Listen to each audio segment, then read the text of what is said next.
सरस्वती नमस्तुभ्यं वरदे कामरूपिणी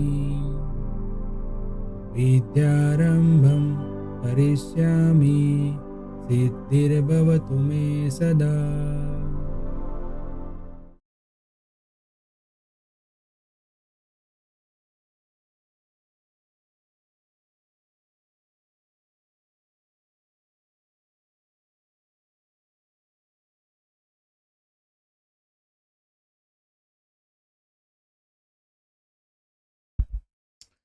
hello everyone, welcome to Mantra e learning. Friends, material accounts 1 का हमारा लेक्चर नंबर 4 है आज, और हमारा जो टॉपिक कंटिन्यू है वो है इकोनॉमिक ऑर्डर क्वांटिटी, जो हमने लास्ट लेक्चर से स्टार्ट किया। इकोनॉमिक ऑर्डर क्वांटिटी का मीन्स मतलब एक ऐसी क्वांटिटी है कि जो क्वांटिटी से हम ऑर्डर करें तो हमें जो मटेरियल की कैरिंग कॉस्ट जो है, स्टोरेज, इंश्योरेंस और इंटरेस्ट, वो हम मिनिमाइज कर सके। मतलब कि उसकी जो स्टोरेज करने की कॉस्ट, जो इंटरेस्ट की कॉस्ट और जो इंश्योरेंस की कॉस्ट जो होती है, वो हमें इससे मटेरियल की कॉस्ट जो बढ़ती है उसको हम कम कर सके या फिर ज़ीरो कर सके। और ऐसी एक क्वांटिटी है कि जिससे हमारा जो कॉस्ट है वो बढ़ता नहीं है। अगर इस क्वांटिटी के बाहर जाके हमने कोई भी ऑर्डर प्लेस किया, यानी कि कम या ज़्यादा, तो हमारा मटेरियल कॉस्ट बढ़ने का चांसेस 100% है। तो ये इकोनॉमिक ऑर्डर क्वांटिटी एक ऐसी एक फॉर्मूला है, जो फॉर्मूला हम यूज़ करके एक ऐसी क्वांटिटी फाइंड कर सकते हैं कि जो क्वांटिटी से हम ऑर्डर करें तो हमारा जो प्रोडक्शन का काम है वो भी कंटिन्यूसली चलेगा, और मटेरियल की जो कॉस्ट है हमारी, वो कॉस्ट भी मिनिमम होगी। बराबर है। चलिए, कभी कभी ऐसा होता है कि जो सप्लायर होता है हमें डिस्काउंट की ऑफ़र देता है। हमें बल्क में यानी कि ज़्यादा क्वांटिटी में ऑर्डर दे तो वो हमें डिस्काउंट की ऑफ़र देता है। बट वो डिस्काउंट के चक्कर में हम डिस्काउंट का जो बेनिफिट है वो लेने जाने के बाद हमारा जो स्टोरेज, इंश्योरेंस और इंटरेस्ट का जो खर्चा है वो बढ़ जाता है। वो बढ़ता है यानी कि मटेरियल की कॉस्ट बढ़ जाती है।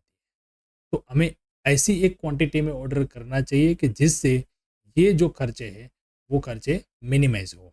ठीक है, तो ये एक ऐसी एक क्वांटिटी है। हम इसको प्रूवन भी करेंगे, बट लास्ट में जब हम पूरा क्वेश्चन सब पहले सॉल्व कर लेंगे उसके बाद हम आपको प्रूवन करके भी दिखाएंगे। हालांकि ये हमारा सिलेबस का पार्ट नहीं है, बट उसको हम देखेंगे खाली समझने के लिए, क्या इकोनॉमिक ऑर्डर क्वांटिटी सही में, क्या इतनी क्वांटिटी में ऑर्डर करने से हमारी कॉस्ट मिनिमम होती है या नहीं। ठीक है, तो चलिए आज हम स्टार्ट करते हैं अभी हमारे इकोनॉमिक ऑर्डर क्वांटिटी के और भी क्वेश्चन।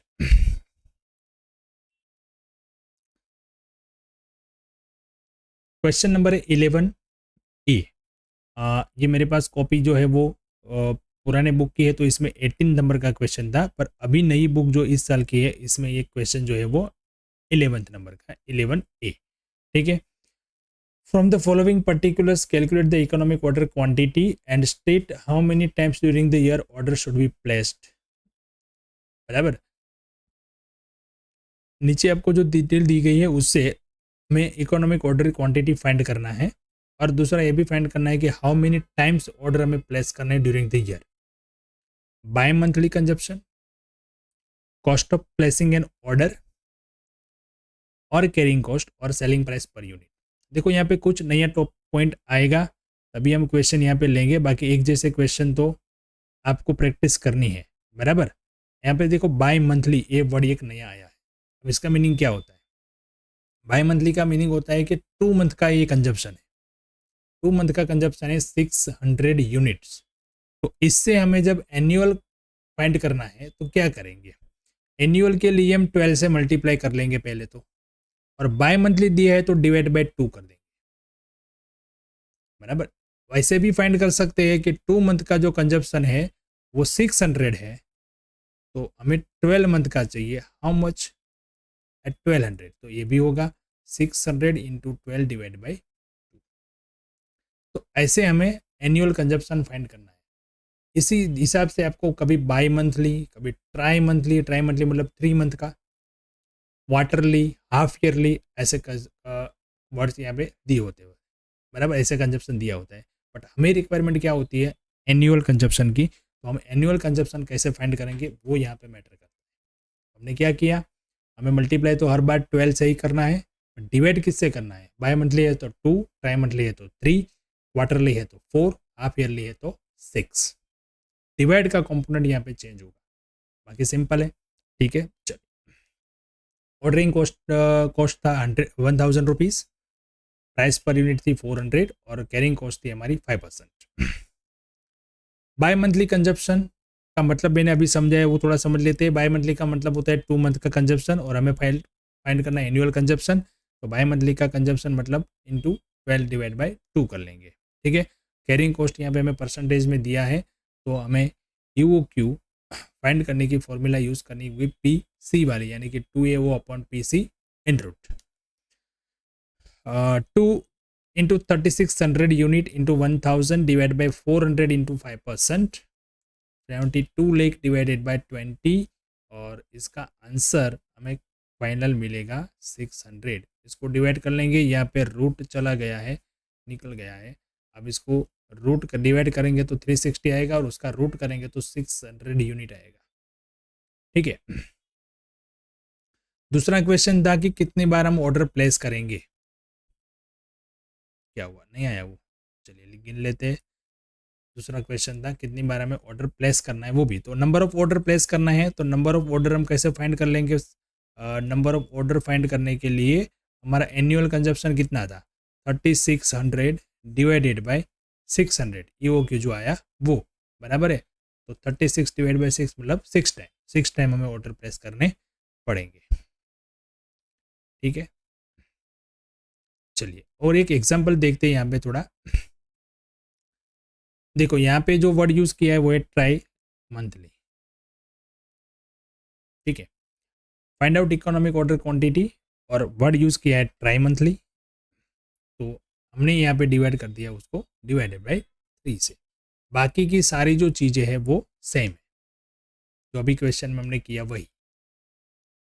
खाली समझना है आपको कि कैरिंग कॉस्ट हमने एनुअल कंजप्शन हमने कैसे फाइंड किया। बाकी सारी अमाउंट जो थी वो पहले क्वेश्चन था वही है, और आंसर भी वही मिलेगा। और यहाँ पे देखो ये कंजप्शन चेंज हो गया, पहले क्वेश्चन था वहाँ पे 600 था, यहाँ पे 900 है 3 मंथ का। ठीक है, तो ये इंपॉर्टेंट नोट्स एक आपको लिख लेनी है, ध्यान रखना है आपको। जब बाय मंथली दिया होता है तो बाय मंथली का मीनिंग क्या होता है फ्रेंड्स, 2 मंथ का कंजप्शन। ट्राई मंथली जब दिया है तो उसका मतलब होता है 3 मंथ का कंजप्शन। क्वार्टरली जब कंजप्शन दिया उसका भी मतलब होता है 3 मंथ, क्योंकि 3 मंथ से एक क्वार्टर बनता है, और पूरे साल में 4 क्वार्टर होते हैं बराबर। हाफ ईयरली का मतलब होता है 6 मंथ कंजप्शन। तो अगर आपको बाई मंथली दिया है तो जो भी आपको दिया है उसको मल्टीप्लाई करेंगे 12 से और डिवाइड करेंगे 2 से। ट्राई मंथली दिया है तो इंटू डिवाइड 12 और डिवाइड बाई 3, और क्वार्टरली दिया है तो भी 12 डिवाइड बाई 3, और हाफ ईयरली दिया है तो 12 डिवाइड बाई 6। ये चेंज होता है, मल्टीप्लाई तो हमें 12 से ही करना है। तो एक इंपॉर्टेंट नोट्स है जो आपको लिख के रखनी है। यहाँ पे मैंने आपको बाय मंथली ट्राई मंथली वाला क्वेश्चन किया, आपको क्वेश्चन एग्जाम के अंदर ये भी आ सकता है, क्वार्टरली और कंजप्शन, तो आपको ये पता होना चाहिए। ठीक है, चलिए नेक्स्ट देखते हैं एक और क्वेश्चन। क्वेश्चन नंबर है 23 का B। चलो इसमें भी थोड़ी अलग से हमें जानकारी दी है, जो अभी तक के क्वेश्चन हमने नहीं किया वो है। एनुअल कंजप्शन सीधा दे दिया है 45,000 यूनिट, प्राइस दे दी है 10 रुपीज़। अब इंश्योरेंस, इंटरेस्ट और स्टोरेज, ये तीनों की प्राइस हमें अलग अलग दी है, बट ये तीनों मिला के क्या होता है, कैरिंग कॉस्ट बराबर। तो ये तीनों का हम टोटल कर लेंगे ताकि हमें मिल जाएगा कैरिंग कॉस्ट। ऑर्डरिंग कॉस्ट दे दिया है 10 रुपीज़। ठीक है, चलो तो 45,000 unit, order quantity 10 rupees, price दिया है 10, और C हमें फाइंड करना है इस तरीके से, इंश्योरेंस का 90 पैसा, इंटरेस्ट का 30 और स्टोरेज का 30 पैसा, यानी कि टोटल मिला के हो गया 1.5। अब कैरिंग कॉस्ट यहाँ पे रुपीज़ में दी है, तो हम फॉर्मूला यूज़ करेंगे 2AO/C। यहाँ पे P आएगा नहीं, ओनली C। तो 2 इंटू 45,000 इंटू 10 डिवाइड बाई 1.5, तो आंसर मिलेगा इसका 6 लाख इन रूट।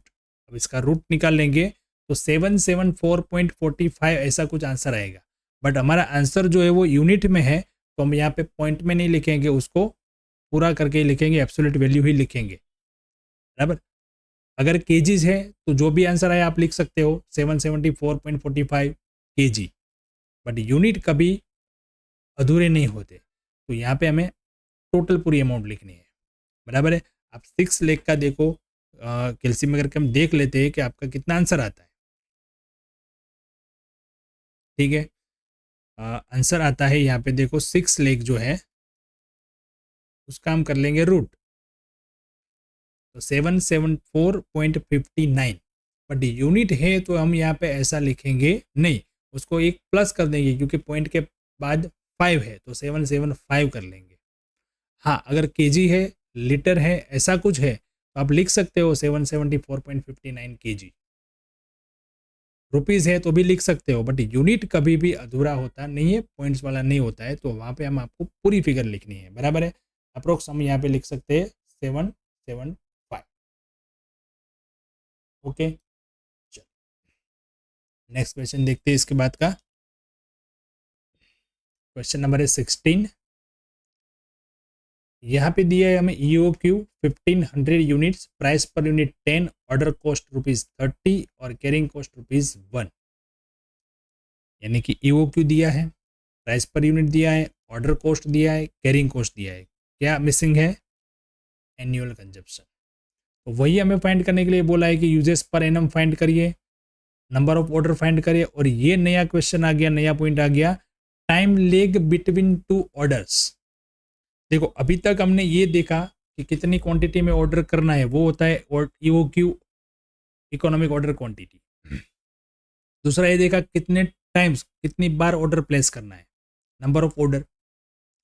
अब ये आ गया कि कितने टाइम के इंटरवल में आपको ऑर्डर प्लेस करना है, मतलब 7th day, 15th day, monthly, किस तरीके से ऑर्डर, एक ऑर्डर से दूसरे ऑर्डर के बीच का टाइमिंग क्या है, वो होता है टाइम लेग बिटवीन 2 ऑर्डर्स। वो भी हम यहाँ पे फाइंड कर सकते हैं। ठीक है, तो देखते हैं। सबसे पहले तो हमें यूजर एनुअल कंजप्शन फाइंड करना है, तो वो फाइंड कर लेते हैं। मुझे गायब हो जाना पड़ेगा, यहाँ पे पूरा बोर्ड चाहिए मुझे।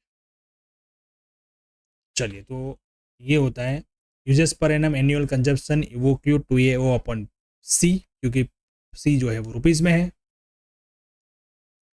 तो 1500 into is equal to 2 into A into 30 divide by 1। क्या हो गया? ओके, देखो यहाँ पे मल्टीप्लाई किया तो 30 इंटू 2 मतलब 60A, और कैरिंग कॉस्ट 1 है, यानी कि 60A इज इक्वल टू 1500। अब रूट यहाँ पे कैंसिल करना है हमें, तो सामने जो वैल्यू है उसका करना पड़ेगा स्क्वायर, तो 1500 का स्क्वायर हो गया 22,50,000, और यहाँ पे आ गया 60A। अब इसको डिवाइड कर लेंगे हम 60 से, तो एनुअल कंजप्शन मिल गया 37,500 यूनिट्स। सेकंड पॉइंट था हमारा नंबर ऑफ ऑर्डर, वो सिंपल है, 37,500 डिवाइड बाई 1500 कर देंगे। इकोनॉमिक ऑर्डर क्वांटिटी हमारी दी हुई थी 1500 यूनिट्स, तो 25 टाइम्स हमें ऑर्डर करना है पूरे साल में। अब ये ऑर्डर जो करना है वो कैसे टाइम लेग में करना है, तो टाइम लेग बिटवीन 2 ऑर्डर कैसे फाइंड करना है, तो पूरे साल में कितने दिन होते हैं? 365। पूरे साल में दिन होते हैं 365। अब 365 डेज के अंदर हमें इसको डिवाइड करना है, तो कुछ इस तरीके से होगा। 365 को डिवाइड कर दो आप नंबर ऑफ ऑर्डर्स, तो आपको डे वाइज भी मिल जाएगा कि कितना आपको इंटरवल चाहिए। 365 डिवाइड बाई 25 करेंगे ना तो 14.6 डे आएगा, 14.6 डे। बट डे भी यहाँ पे पॉइंट यानी कि हाफ नहीं होता है कभी, तो अप्रोक्स 15 डेज, क्योंकि 14 पॉइंट क्या है? 6, तो अप्रोक्स हर 15 डे को हमें एक ऑर्डर प्लेस करना होगा, तभी जाके पूरे साल में 25 ऑर्डर हो गए, और हमारी जो रिक्वायरमेंट है 37,500 वो कंप्लीट होगी। ठीक है, तो ये क्वेश्चन के अंदर हमने एक नया पॉइंट भी सीखा, टाइम लेग बिटवीन 2 ऑर्डर्स, और इस लेक्चर के अंदर भी हमने इकोनॉमिक ऑर्डर क्वांटिटी के सारे जो टॉपिक थे, जो इंपॉर्टेंट पॉइंट्स थे, वो कवर कर लिए। अब नेक्स्ट लेक्चर में हम हमारा नया मेथड शुरू करेंगे और वो मेथड का नाम है डिफरेंट टाइप्स ऑफ लेबल। ये चैप्टर का दूसरा मेथड है। फर्स्ट मेथड था इकोनॉमिक ऑर्डर क्वांटिटी, इससे पहले था एक खाली बिन कार्ड का कंसेप्ट, और दूसरा ये था इकोनॉमिक ऑर्डर क्वांटिटी। और अब तीसरा मेथड जो है वो हम स्टार्ट करेंगे इसके बाद के लेक्चर में, और वो है डिफरेंट टाइप्स ऑफ लेबल। तो देखते रहिए आप कंटिन्यूअस, और आपका चैप्टर 100% यहाँ पे कंप्लीट करेंगे हम।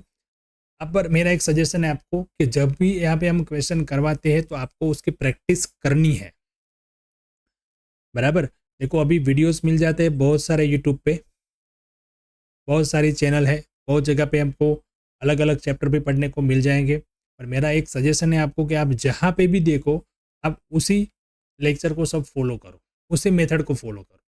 क्योंकि आपने एक मेथड यहाँ पे देखी, दूसरी मेथड वहाँ पे देखी, तीसरी मेथड वहाँ पे देखी, तो आप भी कंफ्यूज हो जाओगे। क्योंकि हर एक की मेथड कुछ ना कुछ अलग होती है, टेक्निक कुछ ना कुछ अलग, हालांकि उसका बेस एक होता है, बट उसका प्रेजेंटेशन की जो मेथड होती है कुछ अलग होती है। तो आप खुद कंफ्यूज हो गए, नुकसान आपका होगा। तो इसलिए मेरा आपको सजेशन है कि आप जहाँ पे भी देखो आप वहाँ पे कंटिन्यूसली देखो, ठीक है। और दूसरा ये सजेशन है कि आपको ये लिखने की प्रैक्टिस करनी है, प्रैक्टिस करना है। खाली वीडियो देख लिया, स्क्रीनशॉट ले लिया, स्क्रीनशॉट पड़े रहेंगे मोबाइल में, एग्जाम आ जाएगा। अच्छे से नोट्स बनाओ और अपना एक बुक कंप्लीट बनाओ। जितने क्वेश्चन हम यहाँ पे करवा रहे हैं वो क्वेश्चन आप लिखो और उसी के जैसे क्वेश्चन आपकी बुक्स में देख के आप करो। इतना तो आप कर ही सकते हो, बराबर। अगर ये मेथड आपको समझ में आ गई, अगर आपके क्वेश्चन आप सोल्व कर रहे हो, आप बिना कोई क्वेरी के सोल्व कर रहे हो, बस बढ़िया है, आप एग्जाम में भी कर सकोगे आराम से। बट अगर वहाँ पे आपको कुछ क्वेरी आती है, कुछ क्वेश्चन है, कुछ पॉइंट समझ में नहीं आया, कुछ कंसेप्ट क्लियर नहीं हुआ, तो आप हमें कमेंट बॉक्स में यहाँ पे बताओ कि मुझे रिपीट करो, ये मुझे समझाओ, या आप कमेंट बॉक्स में करो, या फिर मुझे व्हाट्सएप के थ्रू भी आप डायरेक्ट कॉन्टैक्ट कर सकते हो। आपका प्रॉब्लम हम सोल्व करने की पूरी तरीके से कोशिश करेंगे, ठीक है। तो चलिए मिलते हैं नेक्स्ट लेक्चर में हमारे नई मेथड के साथ। तब तक के लिए आप ये दो टॉपिक है उसकी प्रैक्टिस करें और उसका आप जो भी है वो सॉल्यूशन, ठीक है। Thank you and have a